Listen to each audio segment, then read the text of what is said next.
চলে এসেছি একটা বিয়ে বাড়িতে, আর এসেই দেখছি ব্রাইড কি সুন্দর হাসছে। কেন জানো? কারণ এটা ছিল লাভ ম্যারেজ। এই ব্রাইডের ছিল অনেক কাহিনী। যাই হোক, ব্রাইডের নতুন ড্রেসিং টেবিলে আমিই উদ্বোধন করে দিলাম।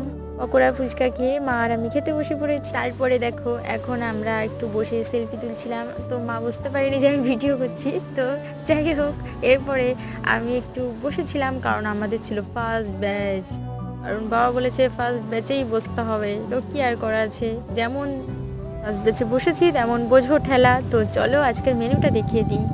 তো আজকের মেনুতে যাই থাকুক না কেন, আমার খাওয়ার তো একটুও মুড ছিল না, কারণ তোমাদের আগেও বলেছি। কারণ যাই হোক, আমি একটুখানি চিকেন দিয়ে শুধু খেলাম, একটু ভাত মানে না খেলেই নয়। আর এরপরে আইসক্রিম নিয়ে বাড়ি আসার পথে মাকে বললাম একটু ভিডিও করে দিতে। আর এই যে আমার আজকে ফুল লুক, কেমন লাগছে আমাকে জানিও। প্রথমবার আমি শাড়ি পরে বিয়ে বাড়িতে গেলাম, আমার তো বেশ ভালোই লাগছে।